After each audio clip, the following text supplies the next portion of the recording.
ठीक है, so next up क्या है हमारे पास 4 डिजीज़ हैं, चिकन पॉक्स, मीजल्स, डिप्थीरिया और कॉलेरा। इनके इंक्यूबेशन पीरियड, आइसोलेशन और कम्युनिकेबल पीरियड। ठीक है, इंक्यूबेशन पीरियड हम ऑर्डर में ऐसे याद रखो, देखो chicken pox, measles, diphtheria, cholera. Cholera का तो बहुत ही कम इंक्यूबेशन पीरियड है, ठीक है, क्योंकि ये वो फूड एंड उससे आ रहा है, तो 2 days इज इंक्यूबेशन पीरियड। फिर इसको हमने कम्युनिकेबल का तो कोई मतलब नहीं है इसमें, तो 3 days टेट्रासाइक्लिन या एंटीबायोटिक्स जो स्टार्ट की उसके 3 दिन तक तुम आइसोलेट कर लो, 3 days आफ्टर स्टार्टिंग टेट्रासाइक्लिन्स। ठीक है, आइसोलेट कर लेंगे, ये तो इजी हो गया। देन चिकन पॉक्स में इंक्यूबेशन पीरियड है 3 weeks, फिर 2 weeks, फिर 1 week, मतलब 10 to 21 days, 8 to 14 days, 2 to 5 days, 3 weeks, 2 weeks, less than 1 week। Isolation नहीं, पहले कम्युनिकेबल पीरियड करो। ठीक है, चिकन पॉक्स में कितना होता है, 5 days after the appearance of rash, 2 days before rash. तो पहले 2 दिन खतरनाक होते हैं कि वो बिना रैश के भी कम्युनिकेबल है। मीजल्स में 5 days आफ्टर रैश, 4 days में 4 दिन खतरनाक है। तो आफ्टर रैश दोनों में 5 days हैं, इसमें पहले 2, इसमें पहले 4। कम्युनिकेबल पीरियड में इसका डिप्थीरिया का है 4 weeks after the disease onset, तो ये कम्युनिकेबल 1 महीने के लिए कम्युनिकेबल रहेगा। ठीक है, तो आइसोलेशन कब करेंगे, इसमें 5 days आफ्टर था, तो फिर इसलिए 6 days after the onset of rash, या फिर जब लीजन्स जब तक क्रस्टेड नहीं है तब तक कर लो। ठीक है, तो तब तक वो इन्फेक्शन स्प्रेड कर सकता है। मीजल्स में क्या है, हमने किया था 5 days, तो इसमें भी from the onset of catarrhal stage to the 5 days after onset of rash. Diphtheria में until 48 hours after starting antibiotics, तो डिप्थीरिया में एंटीबायोटिक स्टार्ट करने के 48 hours, इसमें 3 days, इसमें 2 days कह लो एंटीबायोटिक, तो इन दोनों में एंटीबायोटिक्स है, इनमें रैश के अकॉर्डिंग है। इन्फेक्शियस डिजीज़ की एपिडेमियोलॉजी, एक होता है डायरेक्ट ट्रांसमिशन और एक होता है इनडायरेक्ट ट्रांसमिशन। ठीक है, डायरेक्ट ट्रांसमिशन मतलब कि जैसे कॉन्टैक्ट हो गया या उस टाइम ड्रॉपलेट ट्रांसमिशन हो गई। ठीक है, वर्टिकल ट्रांसमिशन, इनोक्यूलेशन होगी स्किन में अगर, ठीक है, जैसे रेबीज़ में होती है। ठीक है, कॉन्टैक्ट विद सॉइल हो गया। इनडायरेक्ट ट्रांसमिशन होता है कि जैसे fomite bone, non living objects touch करके, एयरबोन या फिर ड्रॉपलेट न्यूक्लियाई जो कि लेस देन 5 माइक्रो उसके होते हैं और ट्रैवल करते हैं मोर देन 1 मीटर, मतलब ये एक बारी जैसे किसी ने खांस लिया, ड्रॉपलेट्स बाहर आई तो वो वहीं पे रह जाते हैं, वो सेटल डाउन नहीं करते। ठीक है, तो वो और फैला सकते हैं फिर वहाँ पे जो बाद में आएगा, like TB, influenza, chicken pox, measles, कोविड-19। Food borne, blood borne, vector borne, ये सब इनडायरेक्ट ट्रांसमिशन हो गया। ठीक है, person, animal, object from which infectious agent passes और is disseminated to the host, वो क्या होता है, सोर्स। ठीक है, जो पास करता है और वो वापस होस्ट में जाके रहता है। जो मेटाबोलाइज और जहाँ पे वो मेटाबोलाइज और रेप्लिकेट करता है वो उसका रेजर्वॉयर है। ठीक है, तो जहाँ पे वो रेप्लिकेट कर रहा है वो उसका रेजर्वॉयर है। एग्जाम्पल्स, हुकवर्म इन्फेक्शन में क्या होता है, रेजर्वॉयर मैन है, सोर्स सॉइल है कंटेमिनेटेड विद लार्वा, तो सोर्स हुकवर्म में सॉइल है, रेजर्वॉयर मैन है। टेटनस में रेजर्वॉयर और सोर्स दोनों ही सॉइल हैं। ठीक है, और टाइफॉइड में क्या होता है, रेजर्वॉयर जो होता है वो केस या कैरियर है, और सोर्स जो है वो फीकल और या फिर urine of patients, faecal matter urine. Transmission can be propagative, cyclopropagative, cyclo developmental. Propagative मतलब कि जो वेक्टर में प्रोलिफरेट कर रही है, like plague in rat flea and yellow fever in Aedes, तो ये वो वेक्टर में प्रोपगेट करते हैं। साइक्लो प्रोपगेटिव मतलब कि वो प्रोपगेट और डेवलप दोनों ही वेक्टर में कर रहे हैं, साइक्लो भी है, डेवलप भी कर रहे हैं और प्रोपगेट प्रोलिफरेट भी कर रहे हैं। ठीक है, तो मलेरियल पैरासाइट जो है वो प्रोलिफरेट भी करता है और डेवलप भी करता है इन एनोफिलीज। साइक्लो डेवलपमेंटल क्या है कि डेवलप करता है इन वेक्टर जैसे माइक्रोफिलेरियन क्यूलेक्स। नेक्स्ट इज ट्रांस ओवेरियल और ट्रांसस्टेडियल। ट्रांस ओवेरियल जो फीमेल एग्स हैं और ट्रांसस्टेडियल डिफरेंट डेवलपमेंटल स्टेजेस होती हैं। फीमेल एग्स जैसे कि Rickettsia and ticks and mite in scrub typhus. Different development cell stages में आएगा Borrelia and Indian tick typhus. ठीक है, इंडिया अलग अलग डेवलपमेंट स्टेजेस में रहता है और बोर हो जाते हैं फिर हम इनकी इस बातों से, तो Borrelia different. Female rickettsia, रिकेट and might, ये दोनों फीमेल्स हैं। ठीक है, एंथ्रोजूनोसिस और जू एंथ्रोपोनोसिस क्या होता है, एंड ये उल्टा देखना है कि ये इसमें इन्फेक्शन कर रहा है। ठीक है, एंथ्रोजूनोसिस में है कि जू एंथ्रो को इन्फेक्शन दे रहा है। जू एंथ्रोनोसिस है कि जो जू में हो रही है एंथ्रो दे रहा है। ठीक है, पहले वाले वर्ड में हो रही है, सेकंड वाला वर्ड उसको दे रहा है। सो ये एनिमल से ह्यूमंस में हो रही है, जैसे रेबीज़, प्लेग, हाइड्रिड। ये ह्यूमन से एनिमल में हो रही है, जैसे टीबी टू कैटल। एम्फीजिनोसिस जो दोनों में एक दूसरे से हो सकती है, like T cruzi and S japonicum. ये कर लिया था। अब आ गया NIS, ठीक है, वैक्सीनेशन पे आ गए। सबसे पहले हमें ये याद होना चाहिए, बर्थ पे हम क्या क्या देते हैं, BCG, OPV 0, Hep B 0। BCG 1 year तक दे सकते हैं, OPV 15 डेज़ के अंदर देनी होती है, और Hep B तो 24 आवर्स के अंदर देनी होती है। तो बेसिकली सारे ही कहते हैं कि 24 आवर्स के अंदर ही लगा लो फिर, क्योंकि Hep B 24 आवर्स के अंदर देनी है। फिर 6, 10, 14 इसमें क्या क्या आएगा, OPV, रोटा, पेंटा, ये तो सब में आएगा, OPV, रोटा, पेंटा, ठीक है। पेंटा में क्या क्या होता है, DPT, हिब और Hep B। फिर उसके बाद जो IPV है, फ्रैक्शनल IPV और PCV, ये 6 और 14 में होते हैं बस, ठीक है। 9 मंथ पे क्या आ रहा है, मीजल्स मतलब MR, ठीक है, और इसके साथ विटामिन A और JE1। अब इसमें जो 2 चीज़ें स्किप हो गई थी 10 वीक पे, वो भी 9 मंथ में आ गई, PCV और FIPV। PCV बूस्टर है ये। 6 to 24 में फिर से यही MR, देन DPT बूस्टर आता है, OPV बूस्टर आता है एंड JE2। तो MR और JE तो एज इट इज़ यहाँ से आगे, DPT और OPV के बूस्टर आ गए। DPT का सेकंड बूस्टर भी लगता है 5 to 6 ईयर्स पे, 10 to 16 ईयर्स पे TD, ठीक है। ये क्या है, मिशन इंद्रधनुष। इसमें क्या होता है, टोटल 12 डिजीज होती हैं, 11 नेशनल और 1 रीजन, दैट इज़ JE, ठीक है। ये सब इसमें इंक्लूडेड होते हैं। ईविन इलेक्ट्रॉनिक वैक्सीन का नेटवर्क है। यूविन ऐप जो है वो वैक्सीन को ट्रैक करता है, ठीक है। ये यूविन का सिंबल है, इसमें भी 2 हाथ बने हुए, 2 हाथ बड़े बनाते हैं। सेफ वैक जो है सेफ्टी, मतलब कि जो भी एडवर्स इफेक्ट फॉलोइंग इम्यूनाइजेशन है वो इसके लिए। किलकारी क्या, ऑडियो मैसेजेस फॉर अवेयरनेस।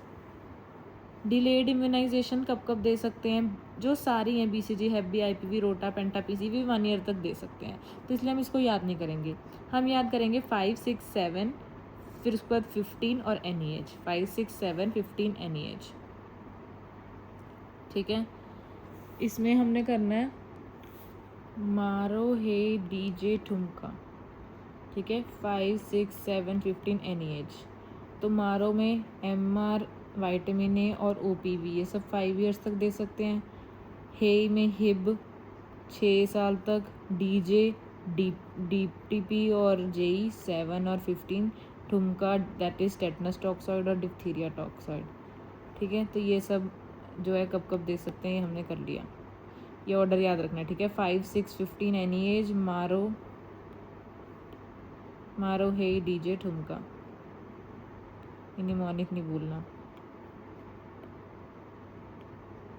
तो इसका ऑर्डर याद रखेंगे, 5, 6, 7, 15 NEH, डिलेड इम्यूनाइजेशन, ठीक है। उसके बाद जब बच्चा फुली इम्यूनाइज होता है 1 ईयर तक, इसको हम असेस करते हैं 12 to 23 मंथ्स में। कम्प्लीटली इम्यूनाइज चाइल्ड हम 2 ईयर्स तक बोलते हैं, उसको असेस करते हैं 5 ईयर्स में। और कैसे देते हैं, पहले बच्चे को वो ताकि वो रोए ना, ओरल वैक्सीन देंगे, फिर इंट्राडर्मल क्योंकि इसमें टेक्निक चाहिए, फिर इंट्रामस्कुलर, फिर लास्ट में पेंटावलेंट क्योंकि ये मोस्ट पेनफुल है। इम्यूनोग्लोबिन्स को वैक्सीन के साथ नहीं देना, एक्सेप्शन क्या है, Hep B और टेटनस, ठीक है।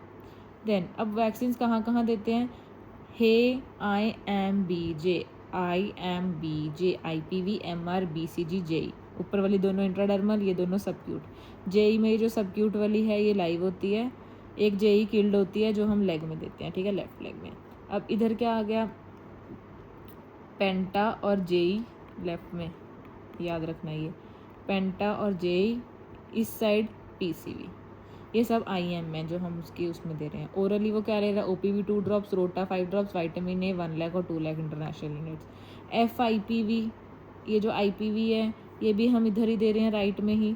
लेकिन जब हमने FIPV 3 देनी है, देखो FIPV 3 हम किसके साथ दे रहे थे, FIPV 3 ये हम दे रहे हैं, ये रहा ना FIPV 3, हाँ, इसको हम क्योंकि MR के साथ दे रहे हैं तो हम उसको एक साथ एक बाजू पे 2 नहीं दे सकते, तो FIP3 को हमने इधर लिख दिया, ठीक है। ये जो BCG है ये इंट्राडर्मल वैक्सीन की 0.1 होती है डोज, और सबक्यूट की 0.5 होती है, ठीक है। तो जो इंट्राडर्मल होती है 0.1 होती है, लेकिन जो फर्स्ट BCG देते हैं थिन स्किन की वजह से उसको 0.05 ml देते हैं। 50% पल्मोनरी TB से बचाती है और 80% अगेंस्ट दी डिसेमिनेटेड TB, ठीक है। तो हे IMBJ तो ठीक है। उसके बाद क्या करना है हमने FIPV 1 2 इधर, 3 इधर, PCV इधर, पेंटा और JE इधर। देन आगे वैक्सीन में और points. First is open vial policy कि हम उसको एक बार खोल के 28 डेज यूज़ कर सकते हैं, ठीक है। तो it is not applicable to MBJ, covid और येलो फीवर। कोविड क्योंकि उसके बारे में पता नहीं है, येलो फीवर भी यहाँ पे होती नहीं है तो उसमें भी नहीं करना, मतलब ऐसे काइंड ऑफ इमेजिन कर लो। और MBJ क्या है, मीज़ल्स, BCG और JE। MBJ याद रखना है इसमें ओपन वायल पॉलिसी में, MBJ, ठीक है। अब इनके डाइल्यूएंट्स कौन से होते हैं वो भी कर लेते हैं। मीज़ल्स और MR में डिस्टिल्ड वाटर, BCG क्योंकि TB के लिए होता है, TB इंडिया में बहुत नॉर्मल है तो इसमें नॉर्मल सेलाइन। JE स्पेशल है तो इसके अंदर ये लाइव वाला JE है, ठीक है, याद रखना है ये लाइव वाला है। तो इसके अंदर TBS और येलो फीवर में नॉर्मल सेलाइन, ठीक है। डे कैरियर जो है वो विलेज के लिए हम यूज़ करेंगे जिसमें 6 to 8 वायल्स ले जा सकते हैं, वो ये तो पहले डे हो गया, ठीक है। उसके बाद वैक्सीन कैरियर जो है सब सेंटर में यूज़ करेंगे हम, जिसमें 16 to 20 वायल्स होती हैं। ये क्या है, ये वैक्सीन कैरियर है डब्बा, ये डे कैरियर नहीं है, ठीक है, ये वैक्सीन कैरियर है, इसमें 16 to 20 वायल्स आ जाएंगी। स्मॉल आइसलैंड रेफ्रिजरेटर या डीप फ्रीज़र क्या करता है, small ice lined refrigerator 2 to 8 degree Celsius maintain करके रखेगा, डीप फ्रीज़र -15 डिग्री, और ये वो भी करता है, मतलब आइस पैक भी बनाता है, ठीक है। ये PHC में यूज़ होगा। नीड्स इलेक्ट्रिसिटी, 8 आवर्स की इलेक्ट्रिसिटी इसको चाहिए है, ठीक है। उसके बाद डिस्ट्रिक्ट में क्या होगा, लार्ज आइसलैंड लार्ज कर दिया बस उसको, रेफ्रिजरेटर और डीप फ्रीज़र दे दिया अगेन 1 month, ठीक है। उसके बाद स्टेट रीजनल में क्या होता है, walk in cooler, walk in freezer ये सब होते हैं। 2 to 8 इसका, फ्रीज़र का -15 अगेन आइस पैक और OPV। यहाँ पे OPV भी वॉक इन फ्रीज़र में स्टोर होती है जो डिस्ट्रिक्ट में, ठीक है। उसके बाद ये क्या है, AIFI क्या है, एडवर्स इफेक्ट फॉलोइंग इम्यूनाइजेशन। तो एक एब्सोल्यूट कॉन्ट्राइंडिकेशन होती है एनाफाइलैक्सिस की, कभी भी किसी वैक्सीन को देके एनाफाइलैक्सिस हो जाए तो उसको आगे फ्यूचर में तुमने नहीं यूज़ करना उस बंदे पे। न्यूरोलॉजिकल डेफिसिट प्रोग्रेसिव किससे हो सकता है, DPT से। तो फिर अगर ऐसा कुछ लग रहा है तो फिर DPT की जगह DAPT दो, दैट इज़ सेलुलर कंपोनेंट की जगह एसेलुलर परट्यूसिस दो, क्योंकि cellular component whole cell component की वजह से होता है। अगर अनकंसोलेबल क्राई या HHE वो किससे होगा, वो भी DPT से होगा, तो वो भी इसकी उससे ही होगा, परट्यूसिस से, ठीक है। पर ये कॉन्ट्राइंडिकेशन नहीं है, कोई बात नहीं, रो रहा है बच्चा, कोई बात नहीं। फिर उसके बाद आ गया TSS या थ्रोम्बोसाइटोपीनिया। ये क्या इसमें, ये किस में होगा, मीज़ल्स या MR में, तो ये नहीं भूलना। नियोमाइसिन की वो हो सकती है एलर्जी, वो भी MR में होती है, तो ये दोनों हो गए। इंटरसेप्शन हमें पता है रोटा वायरस में होता है। GBS किस में होता है, killed influenza, egg allergy, yellow fever या इन्फ्लुएंजा। इम्यूनो डिफिशियंसी में भी वैक्सीन मतलब नहीं देते। एक लाइव वैक्सीन किस में दे सकते हैं, अगर कॉम्प्लीमेंट की डेफिशिएंसी हो, ये एक इंपॉर्टेंट बात हो गई, ठीक है। प्रेगनेंसी में ऑल लाइव वैक्सीन कॉन्ट्राइंडिकेटेड होती हैं एक्सेप्ट येलो फीवर। देन ये क्या है, वैक्सीन वायल मॉनिटर है।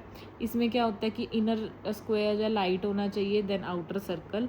अगर इक्वल या डार्क हो जाए तो हम उसको नहीं यूज़ कर सकते। Vaccine vial monitor heat sensitive vaccine के लिए होता है। इसका इंडिकेटर पी-टोलुडीन सल्फेट या फिर डाईएसिटाइलिन है। अब डाईएसिटाइलिन ज़्यादा यूज़ होता है। इसमें होता है कि VVM 2, 7, 14, 30 की हम इसको इतने दिन तक यूज़ कर सकते हैं। ये हमें पोटेंसी बताता है, येस इनडायरेक्टली, पर ये हमें एफिकेसी नहीं बताता, ठीक है। हमें क्या पता वो कितनी एफिशिएंट है, पोटेंट है, अभी भी काम कर रही है, हाँ ठीक है। डिस्कार्ड पॉइंट बताता है, एक्सपायरी डेट नहीं बताता, ठीक है।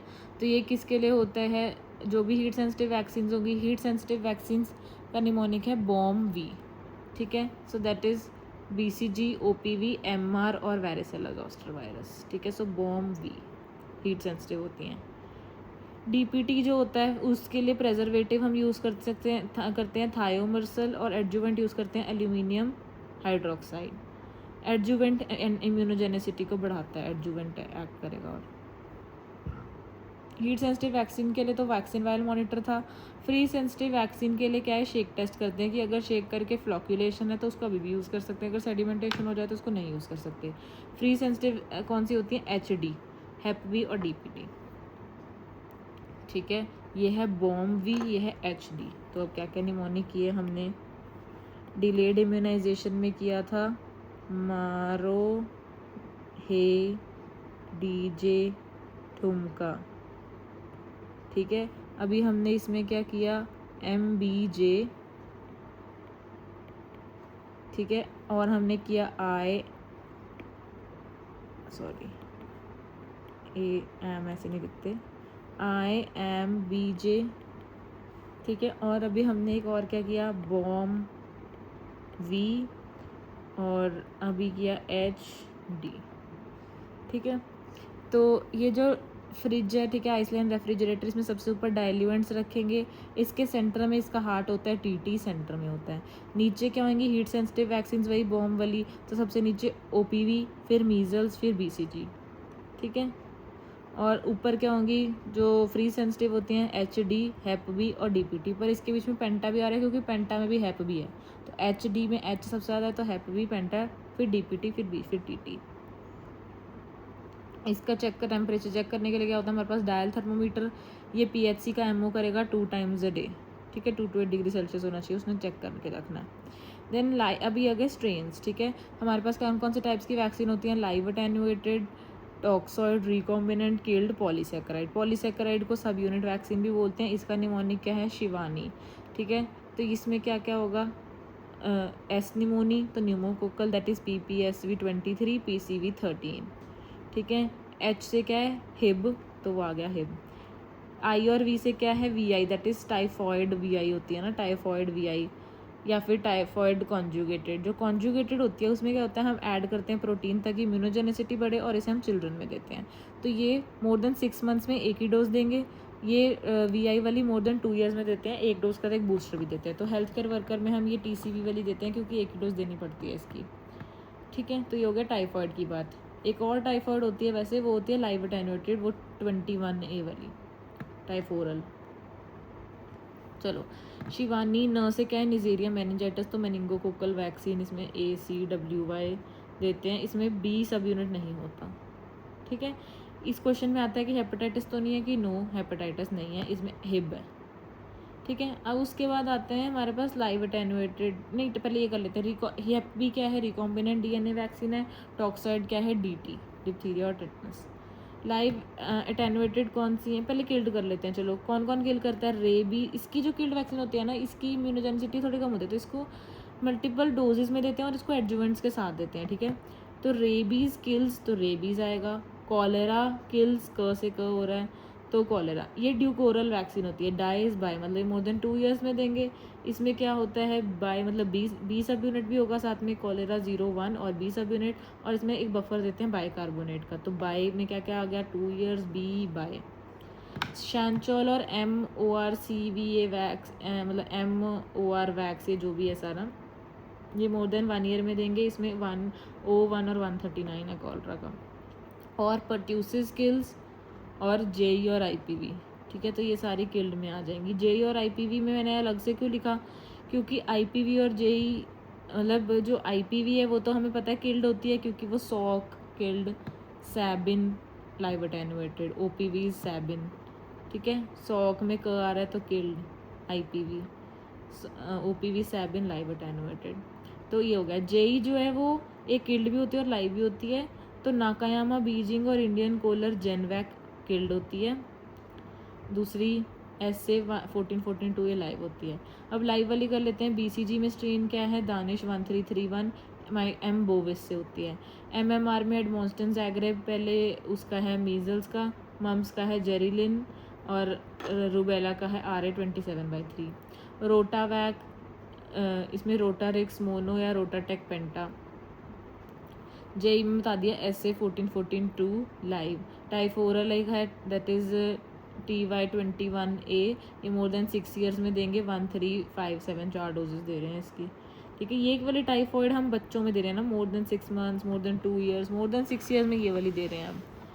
वेरिसेला ओका strain, with in 5 days of exposure देने हैं, ठीक है। OPV Sabin. येलो फीवर में क्या है, 17D, safe in pregnancy, life time protection starts after 10 days, ठीक है। इन्फ्लुएंजा, तो ये सारी लाइव अटेन्यूएटेड आ गई। अब इसके बाद कोविड वैक्सीन, ये हमें पता है। सबसे पहले कोविशील्ड, इसमें क्या होता है, चैडॉक्स 1 स्ट्रेन, चिंपैंजी एडिनो वायरस चिंपैंजियों की थी ये adeno virus. Vector Oxford trial more than 18 years में लेते हैं, जो मैंने दी थी, ठीक है। कोवैक्सीन क्यों कहते थे पापा बेटर है, क्योंकि उन्हें लगता था किल्ड है, इससे कुछ होएगा नहीं। BB152 more than equal to 15 years में दे सकते थे। देन कॉर्बीवैक्स इंडिया ने बनाई थी 12 to 18 ईयर्स के लिए, फर्स्ट मतलब इंडिजीनस बनाई थी। रिसेप्टर बाइंडिंग जो है प्रोटीन सब यूनिट वैक्सीन थी ये क्योंकि बच्चों में देते हैं ना सब यूनिट। अब उसके बाद इंट्रानेजल वाली एक और बनाई थी इन्होंने, और ये फाइजर मॉडर्ना क्या थी, mRNA कोडिंग स्पाइक प्रोटीन से बनाई थी, जो कि US में बनी थी। और एक है क्यू डेंगा अब डेंगी के लिए आई है। India's first approve dinghy vaccine, जो कि तकीड़ा ने बनाई है, ठीक है। तो अब याद रखना है वो तिकड़ा नहीं था जब हम BTR में गए थे, ठीक है, उसने बनाई है ये तकीड़ा। ये लाइव अटेन्यूएटेड है, इसमें ऑल 4 डेंगी सीरोटाइप्स हैं, ठीक है, सारे के सारे हैं, चारों के चारों। टारगेट ग्रुप क्या है, इंडिविजुअल्स 4 to 60 ईयर्स, तो अब ये 4 से 60 ईयर्स में दे सकते हैं। सारे 4 सीरोटाइप्स हैं, तकीड़ा ने बनाई हैं, ठीक है। डोजेज कितनी देनी है, 2 डोज हैं इसकी, 0.5 ml ईच सबक्यूटेनियस, ठीक है। ये जो 2 डोजेस दे रहे हैं इसको हम कैसे दे रहे हैं, 3 months अपार्ट। देखो इसमें कितने सारे क्वेश्चन बन सकते हैं। तो 0.5 सबक्यूट 3 months अपार्ट। स्क्रीनिंग कोई प्री वैक्सीनेशन की ज़रूरत नहीं है फॉर पास डेंगू इन्फेक्शन, ऐसा कुछ नहीं चाहिए, जैसे कि अनलाइक डेंगू वैक्सीया उसमें चाहिए होता था ये। Efficacy shows high efficacy in preventing symptomatic dengue and reducing severe hospitalization, तो फिर इससे सीवियरिटी कम होगी, ठीक है। तो Takeda 4 serotypes 4 to 60 years, 2 doses 0.5 ml subcutaneous 3 months apart, ठीक है। अब ये इंडिकेटर वैसे ही कर लेते हैं, ठीक है। पहले मैं ये वाले पेजेस करने लग गया। अब क्रूड, ये सारे वैल्यूज़ हैं जो कि crude birth rate death rate TFR के लिए हैं। ये देखो हमने ये 2.0 वाला रीच कर लिया इसका, तो फर्टिलिटी का तो टारगेट, ठीक है। अब हमने इसमें से सिर्फ ये SRS 2026 का डाटा है, ठीक है। अब हमने ये 3 इम्पॉर्टेंट करने थे कि इसके हमारे पास टारगेट हम कितने हैं, न्यूनेटल मोर्टालिटी रेट का 12 per 1000 लाइव बर्थ, अंडर 5 का 25 per 1000 लाइव बर्थ, और MMR का 70 per लाख लाइव बर्थ, ठीक है। तो ये 70 नंबर इन्होंने इतना ज़्यादा रखा है, तो ये 1000 के लिए तो नहीं हो सकता, और MMR पर लाख होता है, ठीक है। तो 12 25 5 का स्क्वायर कर दो, अंडर 5 का 25, और ये NMR में 12 है और 70, ठीक है। तो अब हमारा वैल्यू कितनी है, जो 12 करना था वो अभी हमारे पास 18 है, जो 25 करना है हमारे पास 28 है, दोनों में देखो 8 आ रहा है, और इसमें भी 8 आ रहा है। जो 70 था वो हमारे पास 8 और 7 87 है अभी, ठीक है। तो 18 28 27 है अभी की current value. Then next HPV vaccination nationwide program हुआ है 14 ईयर ओल्ड गर्ल्स के लिए सर्वाइकल कैंसर के लिए। 28 फेब इसी साल फेब में 28 फेब 2026 को लॉन्च हुआ है। टारगेट ग्रुप है कि जो भी 14 ईयर्स की गर्ल्स हैं, इंक्लूडिंग जो कि एग्जैक्ट 14 की बात हो रही है, ठीक है, बस उसको इंक्लूड कर रहे हैं, जो कि those turning 15 with in 90 days of launch. तो जो भी 15 की रिसेंट हुई हैं उन्हें भी 90 डेज़ के अंदर वो भी कर देंगे। तो हमें 1.15 करोड़ बेनिफिशियरीज़ के लिए इन्होंने वैक्सीन देनी है। इसमें single dose quadrivalent HPV vaccine है, दैट इज़ गार्डासिल 4, जो कि हाई रिस्क टाइप्स के लिए है। 93 to 100% इफेक्टिव है, ठीक है। तो ये कम्प्लीटली फ्री होगी। कहाँ कहाँ पे मिलेगी, आयुष्मान आरोग्य मंदिर में, PHCs में, CHCs में और डिस्ट्रिक्ट हॉस्पिटल्स में ये HPV की गार्डासिल 4 वैक्सीन मिलेगी। देन सयाना प्रेस क्या है, जो नया कॉन्ट्रासेप्टिव आया है इस साल, ठीक है। ये अंतरा है, नया अंतरा, पर ये सबक्यूटेनियस अंतरा है। पहले हम IM अंतरा देते थे, कितना देते, जो कि है DMPA, ठीक है। तो पहले हम 150 mg देते थे, अब वो 104 mg DMPA हो गया, 0.65 ml। ये हेल्थ केयर प्रोवाइडर देता था, ये सेल्फ इंजेक्ट कर सकते हैं आफ्टर ट्रेनिंग। ये IM था, ये सबक्यूट है, तो front of upper thigh abdomen वगैरह में कर सकते हैं, ठीक है। और इसकी प्री फिल्ड सिरिंज आती है, एक सेल्फ इंजेक्टेबल है और डिस्पोजेबल है। ये दोनों ही 3 months की प्रोटेक्शन देते हैं, क्योंकि असल में तो DMPA ही दे रहे हैं ये, ठीक है। पर इसमें हम अंतरा में ऐसे कहते थे ना कि 2 weeks बिफोर और 4 weeks आफ्टर ड्यू डेट भी आए तो चल जाएगा। इसमें 2 हो गया, 2 weeks बिफोर, ताकि तुम्हें को याद ना करना पड़े। ये भी तो अपडेट होती है ना कि भी बंदों को ज़्यादा ना याद करना पड़े। तो पहले हम 2-4 याद करते थे, अब 2 और 2 ही करना है बस, ठीक है। सयाना प्रेस कब नहीं यूज़ करनी, जब या तो बंदा प्रेग्नेंट है, या अनएक्सप्लेन्ड वेजाइनल ब्लीडिंग है, लिवर डिजीज़ है, वही वाली जो कॉन्ट्राइंडिकेशन है, ब्रेस्ट कैंसर या कुछ है, डीवीटी है, ठीक है, बोन्स में कोई दिक्कत है, मेनिंजियोमा है, कोई ब्लड क्लॉटिंग की वो है, डायथेसिस है, ब्लीडिंग डायथेसिस है, तो इसमें ऐसे निकालते हैं पैकेट से, ठीक है। ये रिजर्वॉयर होता है, पोर्ट होता है और नीडल शील होती है और बीच में एक गैप होता है, तो इसे हम खोल के लगा सकते हैं अपने आप सबक्यूटेनियसली, ठीक है। मिशन एड्स सुरक्षा क्या है? इसमें हमारे पास जो एड्स सुरक्षा में पहले हमारे पास टारगेट होता था 95 95 95। अब क्योंकि ये अचीव हो रहा है तो हमने इसको क्या बना दिया, 95 95 99 कर दिया, ठीक है। लास्ट वाले में 99 कर दिया। पहले क्या होता था कि 95 की मतलब क्या होता है 95 95 99 कि 95% को पता है कि उनको HIV है, ठीक है। तो और जिनको पता है उनमें से 95% लोग ART ले रहे हैं, ठीक है। और 99% जो है वो treatment of those on treatment achieve viral suppression होगी उनमें, ठीक है। तो 95% को पता है, 95% ART ले रहे हैं और 99% ने वो वायरल सप्रेशन अचीव कर ली।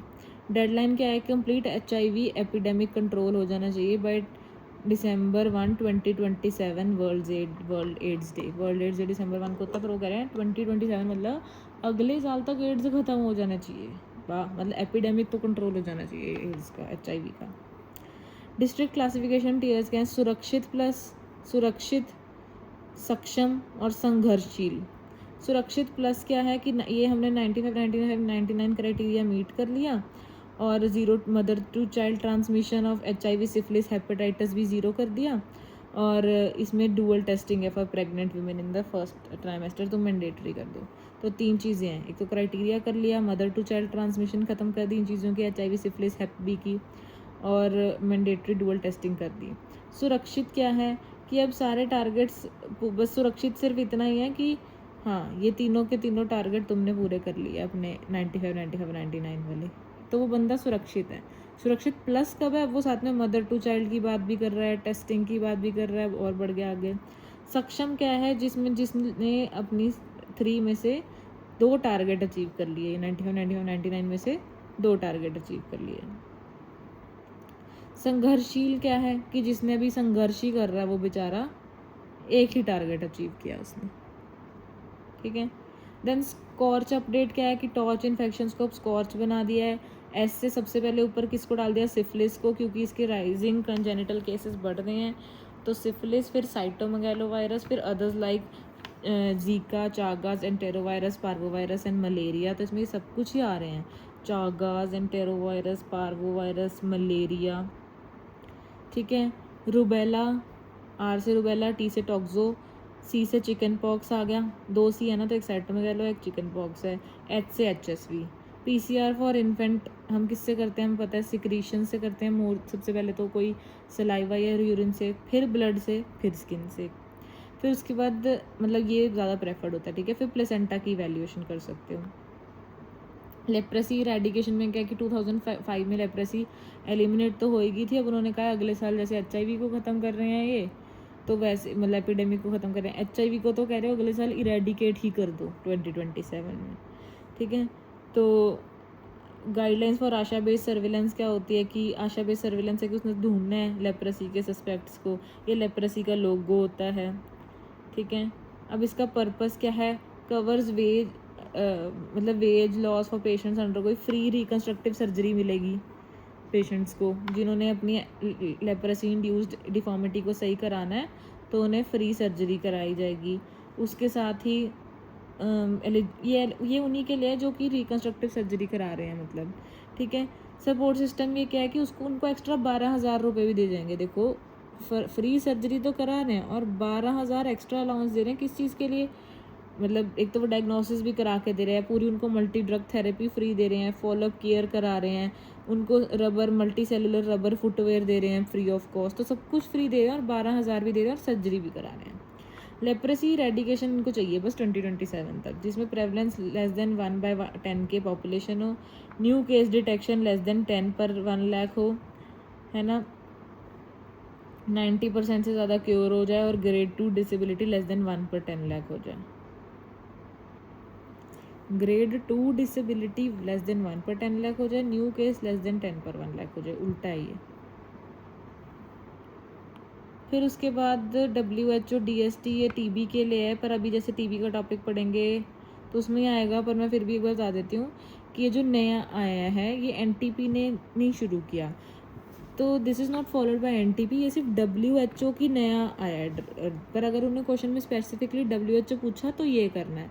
क्या था पहले 6 मंथ्स क्या होता था टोटल ट्रीटमेंट, अब 4 महीने का हो गया, 2-4 था 2-2 हो गया, ठीक है। जैसे अंतरा में वो नहीं था 2-4-2-2 हो गया, वैसे इसमें 2-4 था 2-2 हो गया। HRZD प्लस HRE था, अब इन्होंने क्या किया, आर की जगह रिफेम्पिसिन की जगह रिफापेंटिन कर दिया, तो आर की जगह पी कर दिया, ई की जगह एम कर दिया, तो ई की जगह मॉक्सीफ्लॉक्सासिन आ गया, और 6 मंथ्स की जगह 4 मंथ्स कर दिया, ठीक है। हमारे पास और कौन से ड्रग्स होते हैं, group A, group B, group C, levofloxacin, moxifloxacin, bedaquiline, linezolid, और ये सारे जो ड्रग्स होते हैं। अब मेन बात क्या है कि जो बी पाम रेजिमेन होता है, it is the treatment of choice for multi drug resistance TB, इसको तो हम 6 मंथ्स के लिए ही देते हैं, ठीक है। बी पाम में क्या क्या आता है, बेडाक्विलिन, प्रीटोमैनिड, ये पूरा बी पाम यही है, ठीक है। एल से लिनेजोलाइड और एम से मॉक्सीफ्लॉक्सासिन, सो बेडाक्विलिन, प्रीटोमैनिड, लिनेजोलाइड, मॉक्सीफ्लॉक्सासिन, ठीक है। बी को छोड़ो, पहले पाम की डोज करते हैं, 200, 600, 400, हम इसे 246 समझते हैं पर नहीं, 200, 600, 400 वंस डेली, ठीक है। 200 mg once daily, 600 mg once daily and 400 mg once daily, ठीक है। और बेडाक्विलिन का क्या है, अब इसमें भी 200 और 400 आएगा।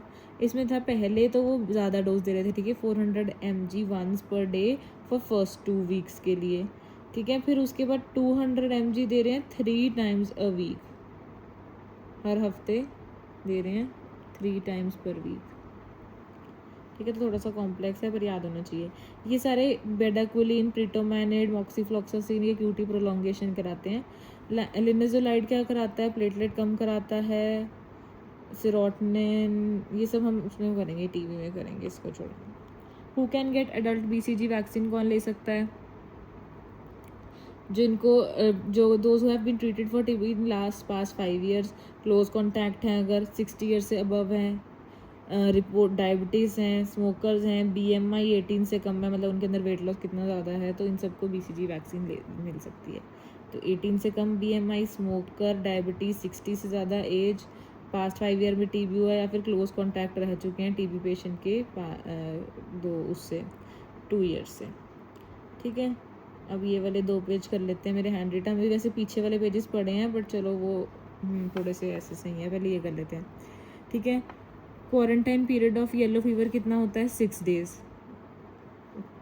एडवांस्ड एपिडेमियोलॉजिकल ट्रायंगल सबको पता है, पर एडवांस्ड एपिडेमियोलॉजिकल ट्रायंगल में क्या होता है, ये इंक्लूड करता है both communicable and non communicable diseases, not just the infectious diseases. तो ये पॉइंट बताने के लिए मैंने ये लिखा है, ठीक है। HDI में क्या होता है, ह्यूमन डेवलपमेंटल इंडेक्स UNDP ने दिया था, ये 0 to 1 होता है, इंडिया का 0.68 है, और रैंक इंडिया की 130 है।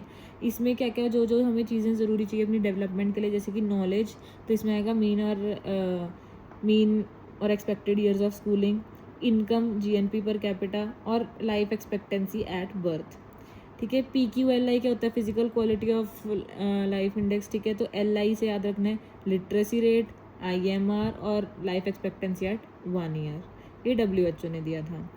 ग्लोबल हंगर इंडेक्स क्या होता है, इसमें हमें 5 वाली चीज़ याद रखनी है, एक तो हंगर है, तो प्रोपोर्शन ऑफ पॉपुलेशन जो अंडर नरिश्ड है, पहले वो देखेंगे। Prevalence of under weight children less than 5 years में, प्रेवलेंस ऑफ अंडर 5 डाइंग, जो भी बच्चे 5 साल से पहले मर रहे हैं या 5 साल से पहले अंडर वेट हैं, और जितनी भी पॉपुलेशन अंडर नरिश है, इस सबसे ग्लोबल हंगर का पता लगता है। HALE हेल क्या है, हेल्थ एडजस्टेड लाइफ ईयर्स, जो कि हमने बेसिकली परफेक्ट हेल्थ में गुजारे हो, डिजीज़ और डिसेबिलिटी फ्री में, ठीक है। DFLE या सुल्वियन इंडेक्स क्या है, डिसेबिलिटी फ्री लाइफ इंडेक्स, ठीक है। अब एक होता है डेली और क्वाली। डेली क्या होता है, जो डिजीज़ एडजस्टेड लाइफ ईयर्स और क्वालिटी एडजस्टेड। डेली जो है वो नेगेटिव है, ठीक है, जो डेली है वो नेगेटिव करेक्टर होती है, क्वाली मतलब क्वालिटी है तो पॉजिटिव, मतलब पॉजिटिव है, दिल्ली नेगेटिव है। दिल्ली है बेस्ट, इससे क्या पता लगता है कि कितना डिजीज़ का बर्डन है, ठीक है, बेस्ट है दिल्ली। लेकिन अगर सिंपल बर्डन देखना है, सिंपलेस्ट, तो प्रोपोर्शनल मोर्टेलिटी रेट देख लो। दिल्ली होता है years lost in disability plus years of life lost, ठीक है। क्वाली क्या होता है पॉजिटिव, इसका यूनिट क्या है आइसर। इसमें कॉस्ट इफेक्टिवनेस ऑफ बताते हैं कि कॉस्ट इफेक्टिवनेस कितनी है एक इंटरवेंशन की। देन नेक्स्ट क्या है, ये iron and folic acid in pregnancy जो है वो कैसे तरह का वो है प्रिवेंशन, क्योंकि हम उसमें डिजीज़ होने से पहले ही रोक रहे हैं, वो प्राइमरी प्रिवेंशन है कि अनीमिया ना हो जाए। डॉट्स जो देते हैं वो टर्शरी प्रिवेंशन है। क्यों, हमें लगेगा हम ट्रीटमेंट दे रहे हैं, पर नहीं, हम डॉट्स टर्शरी प्रिवेंशन मतलब कि डिसेबिलिटी के लिमिट करने के लिए देते हैं, ठीक है, तो ये टर्शरी प्रिवेंशन है। सोर्स रिडक्शन जो करते हैं मलेरिया में वो क्या है, वो प्राइमोर्डियल प्रिवेंशन है, क्योंकि हम उसको आने ही नहीं दे रहे, रिस्क फैक्टर को, मच्छर को आने ही नहीं दे रहे हम, ठीक है। स्मॉल पॉक्स कब इरेडिकेट हुआ था, 8 मई 1980 में। प्रिस्क्रिप्टिव स्क्रीनिंग होती है एक, और एक प्रोस्पेक्टिव स्क्रीनिंग होती है। प्रिस्क्रिप्टिव स्क्रीनिंग जो है वो क्या होती है, मतलब बेसिकली वो सेकेंडरी लेवल ऑफ प्रिवेंशन की होती है। क्यों, क्योंकि हम उसमें वो एक नॉर्मल स्क्रीनिंग है कि वो हम बंदे के लिए कर रहे हैं ताकि उसका अर्ली डायग्नोसिस और ट्रीटमेंट हो जाए। पर जो प्रोस्पेक्टिव स्क्रीनिंग होती है वो हम दूसरों के लिए करते हैं, अदर्स बेनिफिट, तो वो प्राइमरी में आ जाती है। तो प्रोस्पेक्टिव प्राइमरी, प्रिस्क्रिप्टिव सेकेंडरी, ठीक है। जैसे कि मान लो हमने ब्लड डोनर्स हैं, तो हम जितने ब्लड डोनर्स हैं उनके ब्लड को HIV, हेप बी, हेप सी, मलेरिया, सिफिलिस, इन सब के लिए टेस्ट करते हैं, तो उसमें हम अदर्स को होने से बचा रहे हैं पहले ही, तो ये प्राइमरी प्रिवेंशन हो गया, ठीक है। क्या क्या आते हैं ब्लड में, क्या क्या टेस्ट करते हैं, HIV, हेप बी, हेप सी, मलेरिया और सिफिलिस, ठीक है। अब आ गया सर्वेलेंस एंड एक्टिव सर्वेलेंस जो हम करते हैं वो किसके लिए करते हैं कि घर घर जाके देखना खुद से, पोलियो, मलेरिया, काला आजार, TB बाय आशा, ठीक है, वो घर घरों में जाके पूछेगी कि ऐसा कोई पेशेंट है क्या यहाँ पे। सेंटिनल सर्वेलेंस हम करते हैं for missing cases to monitor the trends, missing cases के जो ट्रेंड्स को मॉनिटर करने के लिए। Example HIV, polio, influenza, dengue, ये पोलियो वाले स्ट्रेन में पहले ही करा चुकी हूँ, P1, P2, P3, ठीक है, पिछली वीडियो में। OPV स्विच भी करा दिया, 25 अप्रैल 2016 को हुआ था, P2 रिमूव हो गया था जिसमें, ठीक है। अब नेक्स्ट आ गया एलिमिनेशन इन इंडिया किस किस का हो चुका है, गिनिया वर्म और ड्रैकनक्यूलस तो 2000 में ही हो गया था, मेरे आने से पहले ही हो गया था। लेप्रेसी 2005 में हुआ था, लेस देन 1 in 10 के पॉपुलेशन, ठीक है। और यॉस और नियोनेटल टेटनस 2016 में हुआ, और ट्रकोमा रिसेंटली 2024 में हुआ। देन प्रोपोर्शन क्या होता है, प्रोपोर्शन परसेंटेज, तो प्रोपोर्शन जो है वो हमेशा परसेंटेज में होती है, और इसमें numerator is the part of denominator, confuse नहीं होना कि जैसे रेशियो में नहीं होता इसमें है या नहीं है, तो इसमें numerator is the part of denominator, ठीक है। प्रेवलेंस क्या होता है, मतलब प्रेवलेंस एक प्रोपोर्शन है, याद रखना है, तो इसमें हम इसको 100 से मल्टीप्लाई करेंगे क्योंकि ये परसेंटेज है, तो total number of cases upon जो पॉपुलेशन है, ठीक है। क्रॉस सेक्शनल में प्रेवलेंस बताते हैं कि अभी कितने केसेस हैं। इंसिडेंस क्या होते हैं, new cases upon population at risk, ये एक रेट है, इंसिडेंस रेट, तो ये एक कोहॉर्ट में हम इसको यूज़ करते हैं, तो इसको हम 1000 से मल्टीप्लाई कर रहे हैं, ठीक है। तो प्रेवलेंस को 100 से कर रहे हैं, इंसिडेंस को 1000 से कर रहे हैं। वैसे prevalence is equal to incidence into duration, right. Next attack rate क्या होता है, अटैक रेट इन्फेक्शियस डिजीजेस के लिए होता है, तो उसका इंसिडेंस पता लगता है कि new cases upon population at risk into 100, attack rate में 100 से मल्टीप्लाई कर रहे हैं, इससे एक्सटेंड ऑफ एपिडेमिक का पता लगता है। For communicability of a disease indicator क्या है कि कितना कम्युनिकेबल है, तो सेकेंडरी अटैक रेट मतलब सेकेंडरी केसेस कितने आए इन 1 incubation period upon susceptible population into 100, ठीक है। तो ये सब 100 वाले हैं जो रेट्स ये वाले हैं, सिर्फ इंसिडेंट्स को मैंने इसमें 1000 से किया है। Indirect standardization, if age specific death rates of reference population are not available, तो अगर age specific death rate available नहीं है तो इनडायरेक्ट स्टैंडर्डाइजेशन करते हैं। एक्यूट डिजीजेज में क्या होता है कि न्यू केसेस भी तभी आ रहे हैं वही जितने भी टोटल हैं, तो इंसिडेंस और प्रेवलेंस इक्वल हो जाएगी, लेकिन क्रॉनिक में क्या होगा कि prevalence is far more than incidence. Nested case control क्या होता है, कि ये रेयर डिजीज़ के लिए होता है कि पहले एक वो हो रही है case, okay, nested case control में क्या हो रहा है कि केस कंट्रोल स्टडी हो रही है conducted with in a previously establish cohort using previously collected exposure data. ठीक है, तो कोहॉर्ट हो रहा था पहले, उसमें से इन्होंने केस कंट्रोल निकाल लिया एक। इसका एग्जांपल देखो तब समझ आएगा, ये बेस्ट फॉर रेयर डिजीजेज है। ठीक है, तो नहीं, बेस्ट फॉर रेयर डिजीजेस तो होता है केस कंट्रोल, पर अगर रेयर और एक्सपेंसिव इन्वेस्टिगेशंस के लिए देखना तो नेस्टेड केस कंट्रोल है। ठीक है, तो याद रखना है सिंपल बेस्ट मतलब फॉर रेयर डिजीज पूछा जाए तो केस कंट्रोल। क्यों? क्योंकि रेयर डिजीज में उल्टा ही चलेंगे ना, ऐसे तो हम बैठ के फिर तो हम रेयर डिजीज मिल गए अगर सीधा चलने लग गए। अब एक्सपेंसिव में नेस्टेड कंट्रोल क्यों? क्योंकि नेस्टेड कंट्रोल में क्या कर रहे हैं कि पहले एक कोहॉर्ट थे, ठीक है, तो 5000 विमेन का मान लो एनरोल किया हमने ब्लड सैंपल स्टोर करने के लिए कोहॉर्ट के लिए, कोहॉर्ट सीधा शुरू किया पर हमने उनका ब्लड सैंपल अभी से स्टोर कर लिया। अब उसमें से 250 ने ब्रेस्ट कैंसर डेवलप कर लिया, तो हम 5000 विमेन का, इतने लार्ज नंबर का हम स्टडी कर रहे हैं, हम सबका ब्लड सैंपल तो टेस्ट करने नहीं बैठेंगे ना। तो हम जो 250 ने ब्रेस्ट कैंसर डेवलप किया उसका और उसका एक डबल मतलब 500, जो 49850 लोग बचे हैं उसमें से 500 वुमेन को सिलेक्ट कर लेंगे कि ये हम वो कर लेते हैं, इनको कंट्रोल बना लेते हैं। सेम कोहॉर्ट से हमने ऐसे केस और कंट्रोल सिलेक्ट कर लिए और फिर अब हम इसका पुराना डाटा निकाल के उसको ब्लड सैंपल में देख के ईस्ट्रोजन लेवल मेजर कर देंगे, जो कि हमने इतने साल पहले किया था। तो मतलब हम पहले सीधा चल रहे थे कोहॉर्ट में, फिर हमने इनको सिलेक्ट किया और इसमें से इस डबल इसकी मतलब उसको सिलेक्ट किया और हम वापस चल पड़े और हमने जो पहले ब्लड सैंपल लिए थे उसको हम टेस्ट करने लग गए। तो सीधा और उल्टा दोनों चल गए, एक नेस्टेड केस कंट्रोल है। इससे क्या होता है, रिकॉल वो और सिलेक्शन बायस नहीं होता, चीपर है क्योंकि हम सबकी नहीं टेस्टिंग कर रहे हैं और इंटायर कोहॉर्ट जो है वो भी साथ में चल रहा है। देन नेक्स्ट ये हो गया unit of study in ecological study क्या होता है, पॉपुलेशन। इंटेंशन टू ट्रीट करने के लिए कौन सी चीज़ करेंगे, RCT. Best to eliminate non confounders is matching. अगर हमने कन्फाउंडर्स को एलिमिनेट करना है तो हम मैचिंग करेंगे, अगर बायस को एलिमिनेट करना है तो ब्लाइंडिंग करेंगे। ठीक है, ओवरऑल बेस्ट अगर नॉन और अननोन को निकालना है, नॉन और अननोन कन्फाउंडर्स को निकालना है, नॉन कन्फाउंडर्स के लिए मैचिंग था, नॉन और अननोन को निकालना है तो स्ट्रैटिफाइड रैंडमाइजेशन करते हैं। कन्फाउंडर वर्सेस इफेक्ट मॉडिफायर क्या होता है, तो कन्फाउंडर वर्सेस इफेक्ट मॉडिफायर क्या है, कन्फाउंडर वो है जो कि आउटकम और एक्सपोजर दोनों से लिंक्ड है, ये एक न्यूसेंस है बस, ये ऐसे ही फालतू में बीच में आके हमें डिस्ट्रैक्ट कर रहा है। Link to both exposure and outcome but is not in causal pathway, वो उसको कॉज नहीं कर रहा बट फॉल्स एसोसिएशन क्रिएट करने की कोशिश कर रहा है हमारे दिमाग में।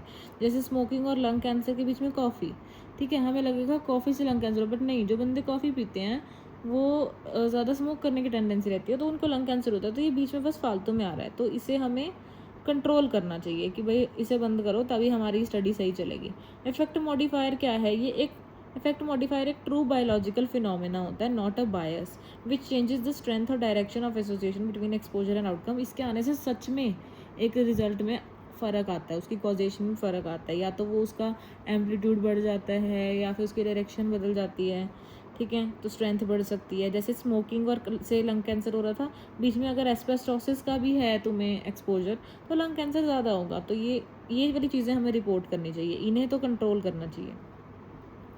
हिल्स क्राइटेरिया ऑफ कॉजैलिटी जो होता है, इसमें मोस्ट इंपॉर्टेंट चीज़ क्या होती है, टेम्पोरैलिटी, कि इससे ये चीज़ हो रही है। मोस्ट डिफ़िकल्ट टू अचीव क्या होता है, स्पेसिफिसिटी। ठीक है, सेंसिटिविटी इसमें कोई इंक्लूडेड नहीं है, हिल जो बंदा है वो सेंसिटिव नहीं है, याद रखना है। टाइप्स ऑफ डाटा क्या होता है, noir that is nominal, ordinal, interval और रेशियो। ठीक है, नॉमिनल और ऑर्डिनल क्वालिटेटिव है, इंटरवल और रेशियो क्वांटिटेटिव है। नॉमिनल में कोई ऑर्डर नहीं होता, कोई इंटरवल नहीं होती, मीनिंगफुल इंटरवल नहीं होती। इसका एग्जांपल क्या है कि जैसे black white, male female, ABO blood group, तो ये नॉमिनल डाटा हो गया। ऑर्डिनल में ऑर्डर नाम में ही है तो इसमें ऑर्डर होता है पर इसमें कोई मीनिंगफुल इंटरवल नहीं है, जैसे TNM स्टेजिंग, लाइकर्ट स्केल जो रेट करते हैं हम 0 to 5 में। आई से क्या है, इंटरवल, इसमें ऑर्डर भी है और एक मीनिंगफुल इंटरवल भी है पर इसमें कोई ट्रू ज़ीरो नहीं है। ठीक है, जैसे कि टेम्परेचर डिग्री सेल्सियस और फ़ारेनहाइट में ट्रू ज़ीरो नहीं होता पर एक इंटरवल होती है। लास्ट है रेशियो, इसमें ऑर्डर भी है, इंटरवल भी है, इसमें ट्रू ज़ीरो भी है, जैसे weight, BP, pulse rate, BMI, ये सब आ गया है इसमें। ठीक है, स्नो बॉलिंग किसको कहते हैं? जैसे कि आईवी ड्रग एब्यूज़र्स में अगर हम सैम्पलिंग करें ना, उसे स्नो बॉलिंग कहते हैं कि हमने पहले 4 आईवी ड्रग एब्यूज़र वो ढूंढ लिए, हम उनको बोलेंगे अब तुम हमें अपने कॉन्टैक्ट्स के बारे में बताओ। स्नो बॉलिंग इसे बोलते हैं। ये कैसी सैम्पलिंग है कि 2 ग्रुप्स थे, ठीक है, इस ग्रुप में से भी हमने बंदे चूज़ कर लिए, इसमें से रैंडमली चूज़ कर लिए, इसमें से भी रैंडमली चूज़ कर लिए, तो ये स्ट्रैटिफाइड रैंडम सैम्पलिंग है। इसमें हमने क्लस्टर्स में चूज़ कर रहे हैं, तो ये क्लस्टर सैम्पलिंग है। क्लस्टर सैम्पलिंग हम किस में यूज़ करते हैं? इम्यूनाइजेशन कवरेज में, ठीक है, 13 to 7 फॉर 12 to 23 मंथ्स। हमने पिया था ना कि 1 ईयर में कंप्लीट इम्यूनाइजेशन हो जाती है, उसको हम असेस कब करते हैं? 12 to 23 मंथ्स में, 13 to 7। ये एक डिज़ाइन इफेक्ट है। इसमें 30 क्लस्टर्स लेते हैं हम 7 बच्चों का, each to assess the immunization. ठीक है, यूरिन बैग को हम रेड में डालेंगे, ब्लड बैग को हम येलो में डालेंगे। यूरिन येलो कलर का होता है तो उसको रेड में डाल रहे हैं, ब्लड रेड कलर का होता है तो उसके बैग को येलो में डाल रहे हैं, क्रॉस निमोनिक है। ठीक है, लाइव वैक्सीन के जो वायल हैं वो तो इन्फेक्टेड होती हैं तो उसे येलो में डालेंगे। पेस मेकर को किस में डालेंगे? ब्लू में। ये एक काइंड ऑफ इम्प्लांट है, क्योंकि येलो में पुट येलो वाले को क्या करेंगे हम? Put in non fluorinated bags. ठीक है, नॉन फ्लोरिनेटेड बैग्स में डालेंगे। इंसिनरेशन, प्लाज्मा पायरोलाइसिस और हाइड्रोक्लेव कर सकते हैं। ब्लड स्पिल्स जो रेड वाले में जो क्या कर सकते हैं, मैंने अगले पेज पे लिखा हुआ है, रेड वाले को क्या है? रिसाइकल करेंगे, माइक्रोवेव कर सकते हैं, ऑटोक्लेव और उसकी श्रेडिंग कर सकते हैं। ठीक है, टीबी स्पूटम को कैसे डिस्पोज करते हैं? बेस्ट मेथड है कि उसकी इंसिनरेशन कर दो। ठीक है, फिर उसको बॉयल कर सकते हैं, ऑटोक्लेव और कर सकते हैं, 5% क्रिसोल डाल सकते हैं उसमें, क्योंकि टीबी स्पूटम तो इतना वो है कॉमन। तो अच्छा, अब नेक्स्ट रबर को क्या करते हैं? रेड में डालते हैं। ठीक है, मर्करी स्पिल को कैसे करते हैं? कार्डबोर्ड से उठाते हैं और वाटर में डाल देते हैं। वहीं अगर ब्लड स्पिल हो तो उसको हम 1% हाइपोक्लोराइड से वो करते हैं, क्लीन करते हैं। देन वही मैंने बता दिया था, डिग्री ऑफ फ्रीडम कैसे निकालते हैं? R-1 कॉलम मतलब ρ-1 इंटू कॉलम-1। स्टैंडर्ड एरर का था क्या formula? Standard deviation upon under the root n या फिर under the root PQ/n, Q is equal to 1 - p। Confidence interval कैसे निकालते थे? Mean +-2 standard error. ठीक है, अगर 2 मतलब अगर 95% है, अगर 99 है तो 3 स्टैंडर्ड एरर। प्रेवलेंस होती है P, पर अगर क्वेश्चन में मीन के यूज़ करना हो ना दिया हो तो हम इसी को मीन भी ले सकते हैं। तो confidence interval is equal to mean +-2 standard error में मीन नहीं पता तो प्रेवलेंस को यूज़ कर लो। स्टैंडर्ड एरर इज PQ/n, ये तो मैंने बताई है। ठीक है, तो फिर ये इसके प्रेवलेंस में ये तुम ये वाला फॉर्मूला यूज़ कर सकते हो। देन कोफिशिएंट ऑफ वेरिएशन हमने कर लिया, standard deviation upon mean into 100, variance is standard deviation का स्क्वायर। एलिजिबल कपल क्या होता है? जिसमें फीमेल 15 to 49 ईयर्स के बीच में थी। ये मैंने पॉइंट क्यों लिखा? 45 नहीं है, 49 ईयर्स है, बेसिकली 50 ईयर्स तक की है। ठीक है, टारगेट TFR कितना होता है? 2.1, NRR होता है 1, और इसके लिए हमें कपल प्रोटेक्शन रेट चाहिए मोर देन 60%। देन नेक्स्ट आगे हमारे पास डेमोग्राफी के फॉर्मूलाज। ठीक है, GFR क्या होता है? इसमें हमें याद रखना है, मतलब ये क्या होता है? ग्रॉस फर्टिलिटी रेट होता है ना, birth upon midyear population of reproductive age women into 1000। तो हम ग्रॉस फर्टिलिटी रेट में पहले तो फर्टिलिटी देखने के लिए बेसिक फॉर्मूला में ऊपर बर्थ डालेंगे और नीचे midyear population of women, reproductive age women. ये मुझे लग रहा है भूलने के चांस है फॉर्मूला, तो याद रखो B/MYP of reproductive age women into 1000। Total fertility rate कैसे निकालते हैं? Sum of all age specific fertility rates. ठीक है, तो जो टोटल फर्टिलिटी रेट है ये क्या बताता है? कंप्लीट फैमिली साइज़ के बारे में बताता है और इम्पैक्ट बताता है फैमिली प्लानिंग का। देन GRR, जब रिप्रोडक्टिव रेट आ गए तब हम लड़कियों की बात करने लग गए, अब इसमें डॉटर्स के बर्थ की बात हो गई। NRR में डॉटर्स के बर्थ के साथ मोर्टेलिटी की बात होगी, तो ये स्टेप अप हो गया। ठीक है, NRR जो है वो बेस्ट मेजर है ऑफ ग्रोथ ऑफ पॉपुलेशन। तो अगर ग्रोथ देखनी है तो NRR, ग्रोथ देखनी है तो मतलब लड़कियों को देखना ही पड़ेगा। ठीक है, TFR जो है वो कंप्लीट फैमिली साइज और इम्पैक्ट के बारे में बताएगा। Indicator of health care delivery system services और रिप्रोडक्टिव एज, मतलब ये जो डिलीवरी में क्या करेंगे? Maternal mortality rate. ठीक है, रिप्रोडक्टिव एज वीमेन आएगा इसमें नीचे, क्योंकि रेट में डिनोमिनेटर लिंक्ड होता है, न्यूमरेटर डिनोमिनेटर लिंक्ड होता है। मैटरनल डेथ क्या होता है? प्रेगनेंसी रिलेटेड इवेंट्स जो इंट्रॉप या 42 डेज पोस्टमार्टम में डेथ हुई, इसमें एक्सीडेंट वगैरह नहीं आएगा। IMR इन्फेंट मोर्टेलिटी रेट में ऊपर इन्फेंट है, तब नीचे लाइव बर्थ आएगा इनटू 1000। अगर बाकी सब में तुम ऐसे ही चेंज करते रहो, ठीक है। Indicator of health status country में IMR बताता है, ऊपर नियोनेटल पूछा है, कोई पूछा, ऊपर चेंज करते रहो, नीचे लाइव बर्थ आएगा। मैटरनल मोर्टेलिटी रेशियो में क्या है, इसको हम 1 लाख से मल्टीप्लाई करेंगे, नीचे लाइव बर्थ ही आएगा। तो इन सब में नीचे लाइव बर्थ आ रहा है, ठीक है। इसमें मीडियर पॉपुलेशन आई थी GFR में, इनमें, ठीक है। इसमें लाइव बर्थ आ रहे हैं, उसमें क्या आ रहा था जो मैंने पहले फॉर्मूलाज बताए, यहाँ पे पॉपुलेशन आ रही थी, ठीक है। तो इन सब में कंफ्यूज नहीं करना। अब एक फॉर्मूला जो कि हम हमेशा भूलते हैं वो है पेरीनेटल मोर्टेलिटी रेशियो। ये कंबाइंड ऑब्स और पीड्स के बारे में बताता है, ठीक है। मैंने ये तो बता दिया हेल्थ केयर स्टेटस IMR से पता लगता है, health care delivery services MMR से पता लगता है, पर ऑब्स और पीड्स दोनों के बारे में पेरीनेटल मोर्टेलिटी रेशियो बताता है। इसमें हम क्या क्या लेते हैं, मोर देन 28 वीक्स, ठीक है, या फिर मोर देन 1000 ग्राम की जो डेथ हुई, प्लस जो 0 to 7 डेज में न्यूनेटल डेथ हुई अपॉन टोटल बर्थ। तो नीचे लाइव बर्थ स्टिल बर्थ दोनों आएगा, ऊपर 28 वीक से ज़्यादा, 1000 ग्राम से ज़्यादा, और 0 to 7 न्यूनेटल डेथ्स, ठीक है। तो इसमें स्टिल बर्थ भी आ गया, इसमें स्टिल बर्थ भी आ गया, इसमें लाइव बर्थ भी आ गया, ठीक है। इन दोनों की वो होगी डेथ, तो नीचे स्टिल बर्थ लाइव बर्थ दोनों आएगा इनटू 1000।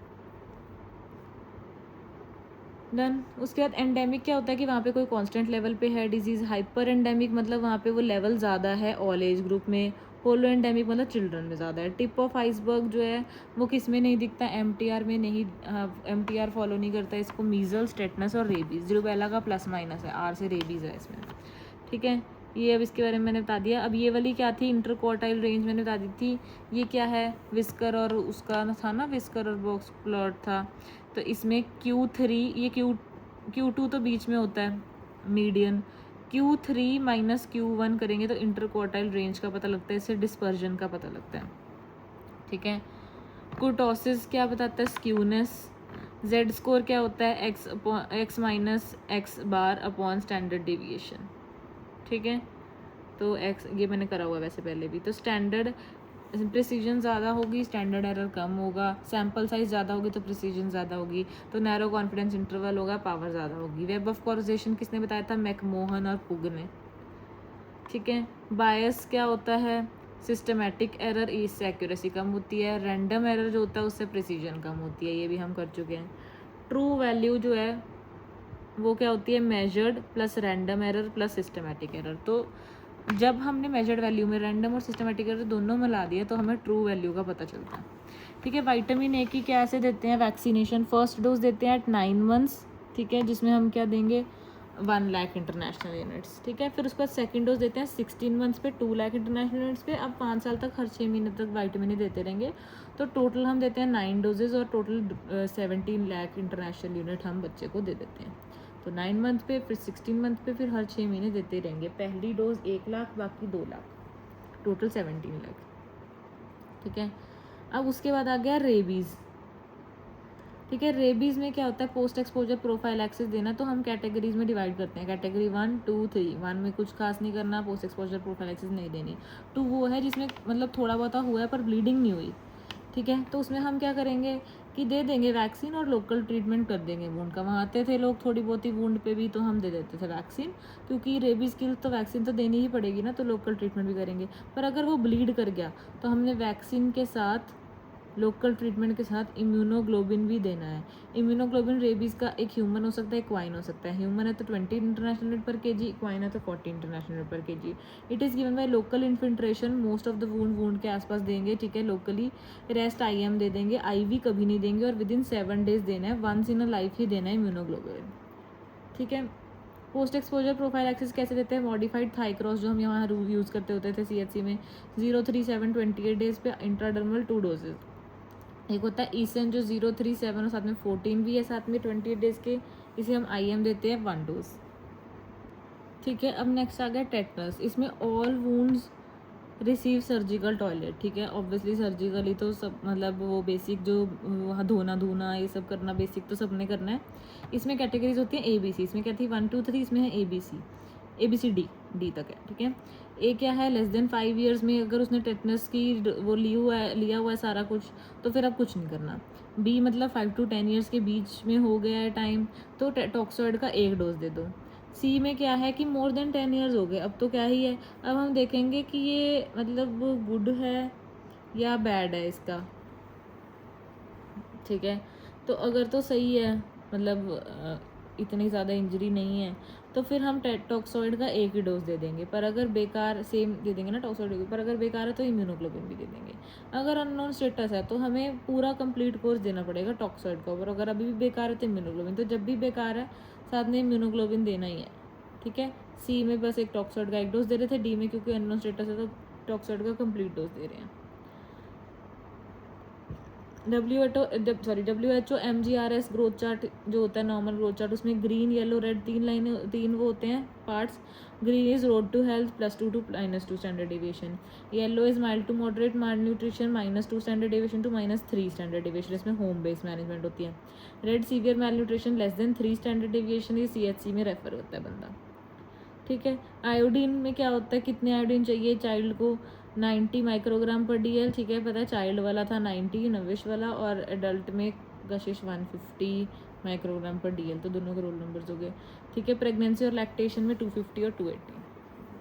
फ्लोरीन का क्या है, कम भी बुरा है, ज़्यादा भी बुरा है ना, पर कितना ज़्यादा बुरा है, अगर 1.5 ppm से ज़्यादा हो जाए तो डेंटल फ्लोरोसिस होने लग जाता है, 3 ppm से ज़्यादा हो जाए तो स्केलेटल फ्लोरोसिस होने लग जाता है। इसमें स्क्लेरोसिस और इंट्रोशियस मेम्ब्रेन की ऑसिफिकेशन हो जाएगी।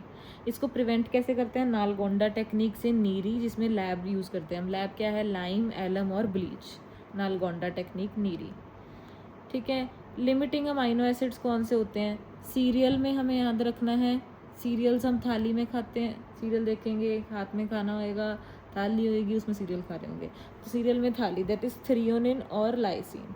मेज़ में ट्रॉली, ठीक है, तो ट्रॉली में मेज़ भर के लेके जा रहे हैं, दैट इज़ ट्रिप्टोफैन और लाइसिन।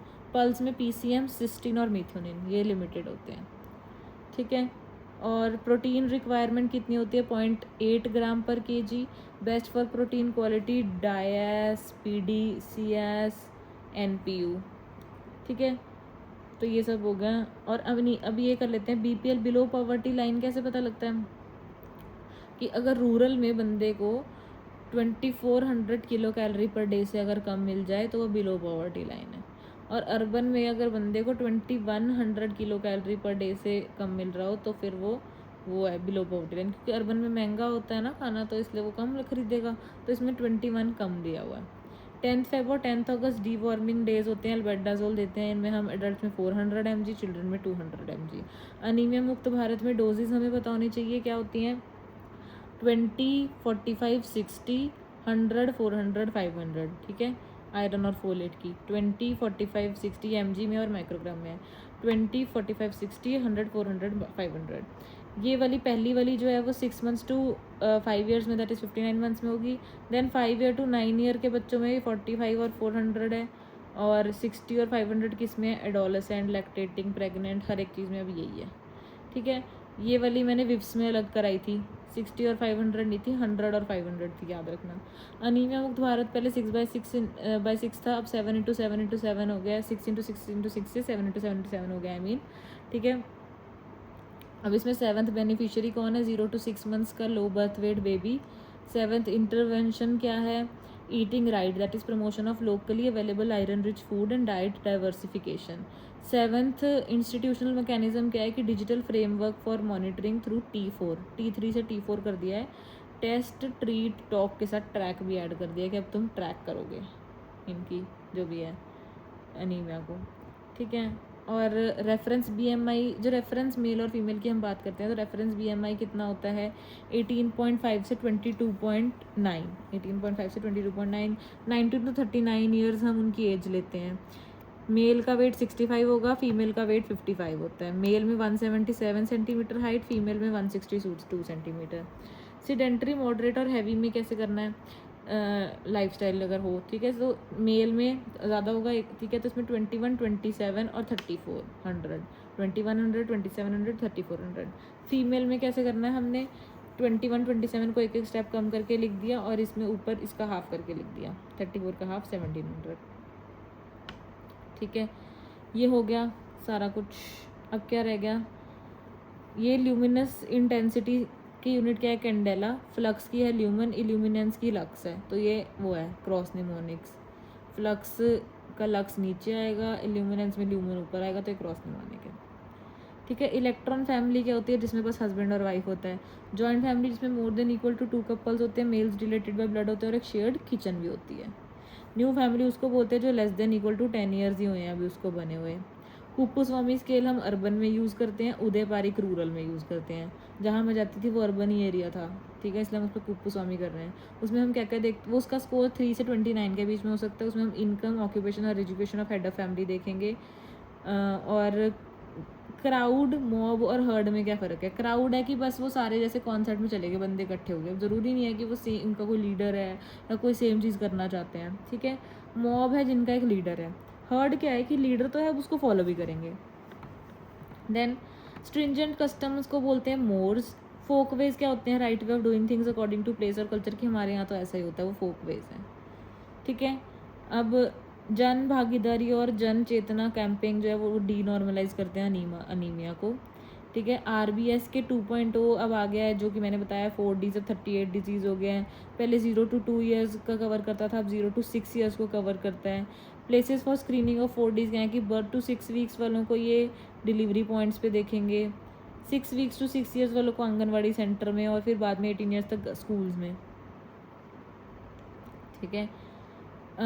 उसके बाद हेल्थ एजुकेशन और प्रोपेगेंडा में क्या फ़र्क है। हेल्थ एजुकेशन एक्टिवली एक्वायर होती है, ये एक रिफ्लेक्टिव है और ये रीजनिंग पे डिपेंड होगी। प्रोपेगेंडा बस इंस्टिल्ड होगी पैसिवली, ये रिफ्लेक्सिव है कि जो बता दिया उस वही है बस रिफ्लेक्सिवली, और ये इमोशन पे बेस्ड है, ठीक है। अब उसके बाद इधर क्या रहेगा, डायडैक्टिक टॉक क्या होती है, जैसे लेक्चर होता है। सोक्रेटिक मतलब टू एंड फ्रो, जिसमें आगे हम भी बोल रहे हैं, सामने वाला बंदा भी बोल रहा है। Talk series by expert with question, series में अगर आ रहे हैं बंदे बात करने तो वो सिंपोजियम है।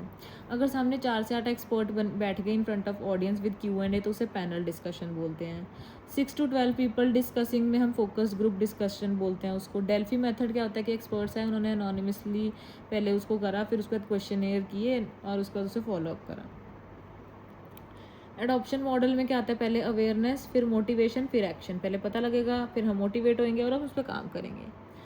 टेक्निक ऑफ इंटरव्यू में क्या होता है, पहले स्टार्ट नहीं करनी इंटरव्यू, पहले एस्टैब्लिश करना है कॉन्टैक्ट, फिर स्टार्ट एन इंटरव्यू, फिर सिक्योर रैपो, फिर रिकॉल कराओ, फिर प्रोब क्वेश्चंस पूछो, और ये सब मतलब मेन इतना ही याद करना है। फैमिली साइकिल में क्या होता है, पहले फैमिली बनेगी, फॉर्मेशन मैरिज, फिर एक्सटेंशन फर्स्ट चाइल्ड बॉर्न होगा, कंप्लीट एक्सटेंशन जब लास्ट चाइल्ड बॉर्न होगा, contraction first child leaves, complete contraction last child leaves, dissolution when one spouse dies and extension when both spouse die. Opinion, belief और attitude में क्या फ़र्क है। Opinion temporary होता है और सब्जेक्टिव होता है, ठीक है। बिलीफ परमानेंट होता है और सब्जेक्टिव होता है। एटीट्यूड परमानेंट होता है एटीट्यूड, पर वो ऑब्जेक्टिव होता है, ठीक है। तो ओपिनियन और बिलीफ सब्जेक्टिव है, एटीट्यूड ऑब्जेक्टिव है। ओपिनियन टेम्पररी है, ओपिनियन बदल भी सकता है, बिलीफ और एटीट्यूड परमानेंट होते हैं। Most common emotion of man fear होता है। सोशल पैथोलॉजी क्या होता है, study of social conditions and diseases. Mixing of two cultures को बोलते हैं एकल्चरेशन, ठीक है। अपग्रेडेड CHC किसको बोलते हैं, CHC जिसमें 24 आवर ब्लड बैंक भी हो। अब ये देखो एसेंशियल, अब हमने क्या करना है, हम एसेंशियल ऑब्स और न्यूबॉर्न केयर को, ठीक है, एक होते हैं लेवल पे एसेंशियल ऑब्स और न्यूबॉर्न केयर, फिर होता है बेसिक,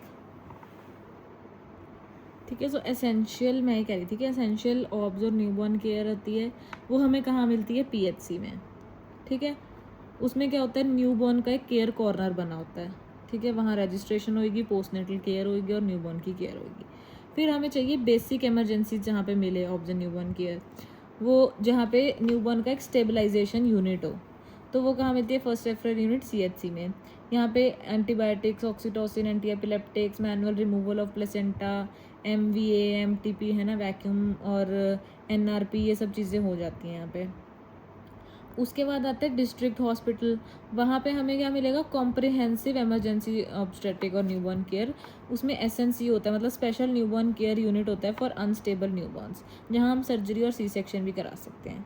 ये मैं हमने कर लिया, टॉर्च का स्कॉच बन गया है। सुमन सुमन जो है वो 2030 में क्या है, अब SGD अलाइंड हो गया, वो मैटरनल मोर्टेलिटी उसको रेशियो को जो भी है <70 करना चाहता है। मैं भूल गई हूँ ये रेट था कि रेशियो भी चेक ही कर लेते हैं फिर साथ साथ में।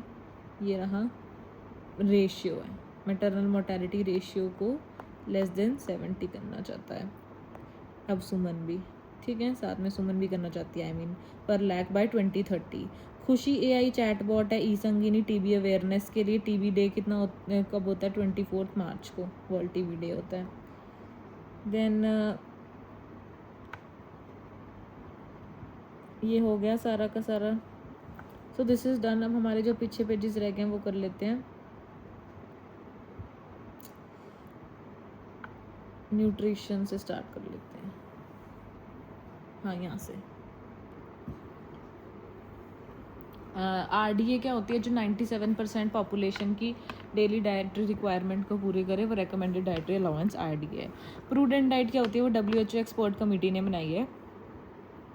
इट इज़ काफ़ी सिमिलर टू डैश डाइट, ठीक है, जो मतलब बेसिकली आइडियल डाइट होती है कि रिड्यूस करो टोटल फैट इंटेक को to 20 to 30% of total energy intake. तो जितनी भी टोटल एनर्जी मिल रही है उसमें से सिर्फ 20 to 30% तुम्हें फैट से मिलनी चाहिए, ठीक है। सैचुरेटेड फैट को लिमिट करो <10%, ideal <7% of total energy intake. तो टोटल फैट 20 to 30% होना चाहिए टोटल का, और उसमें सैचुरेटेड तो 10 से भी कम ही होना चाहिए। Reduce dietary cholesterol to <100 mg पर 1000 किलो कैलोरी पर डे। तो 1000 किलो कैलोरी में से 100 से कम होना चाहिए टोटल जो है, मतलब क्योंकि हमारी अराउंड 2000 कैलोरी हम एक दिन में खा लेते हैं, तो तब कोलेस्ट्रॉल 200 से कम होएगा। अगर 1000 में पूछा है तो 100 से कम कोलेस्ट्रॉल, ठीक है। कोलेस्ट्रॉल और HDL रेशियो जो है वो <3.5 होनी चाहिए। Increase carbohydrate, complex carbohydrates, avoid alcohol consumption और सॉल्ट इंटेक को <= 5 ग्राम पर डे करो।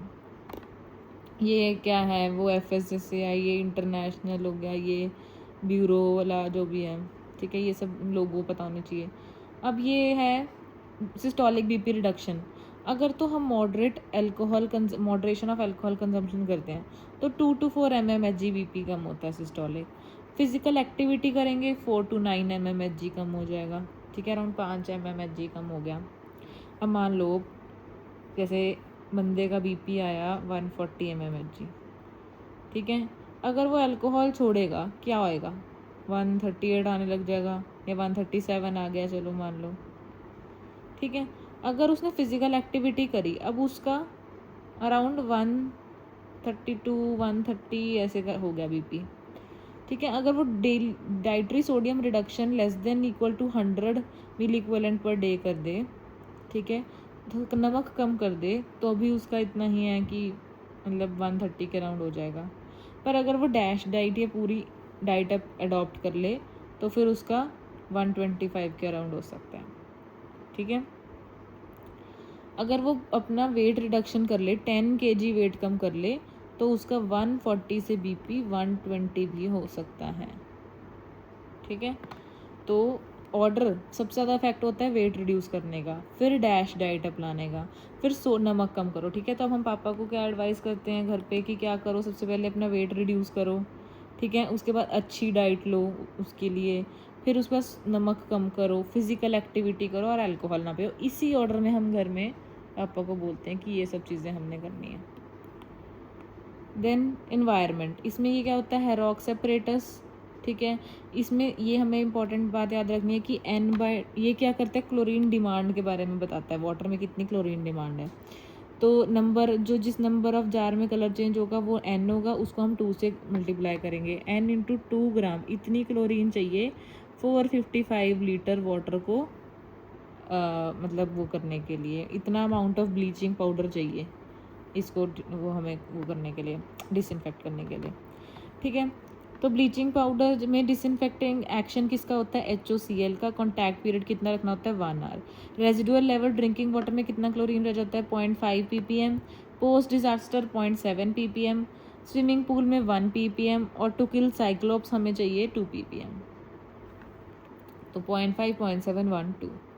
ये क्या है? क्लोरोस्कोप, इससे रेजिडुअल क्लोरीन का पता लगता है। इसमें क्लोरीन डिमांड थी, इसमें रेजिडुअल क्लोरीन, ये जो हम आई थिंक ये देख रहे थे, ये हम क्लोरोस्कोप से देखते हैं। देन OTA टेस्ट क्या है, ऑर्थोटोल्यूडिन और आर्सेनाइड टेस्ट, इससे फ्री और कंबाइंड दोनों क्लोरीन्स का पता चलता है, ठीक है। इसमें रेजिडुअल पता चल रहा था, इसमें फ्री और कंबाइंड दोनों।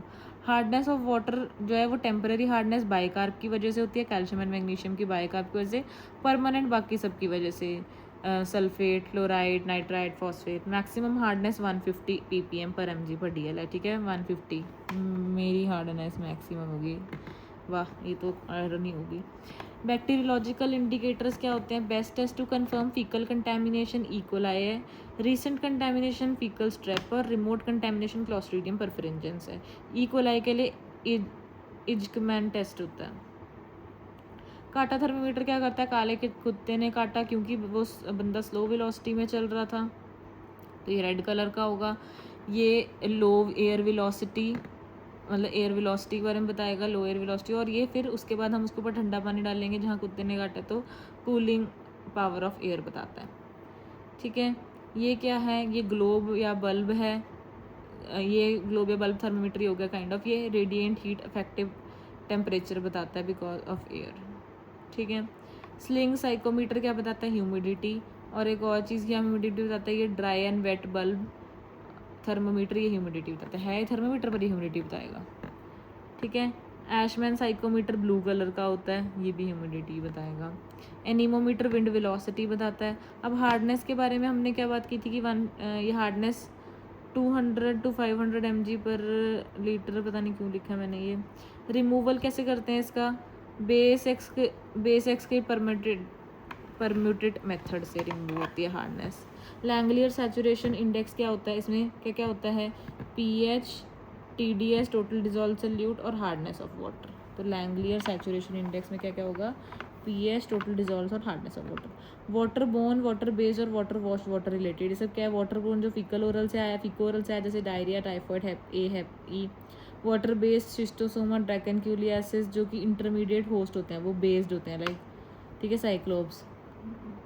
वाटर वॉश, ट्रकोमा, स्केबीज, ठीक है। वाटर रिलेटेड वेक्टर बोन जैसे कि मस्कीटो, तो related mosquito, wash, trachoma, based हो गया जो कि इंटरमीडिएट होस्ट हैं, बोन जो फीको ओरल से आ रहे हैं। मैं अगली वीडियो में करा देती हूँ फिर बाकी पार्ट, इस वीडियो को थोड़ा सा लंबी हो रही है मतलब ये वीडियो।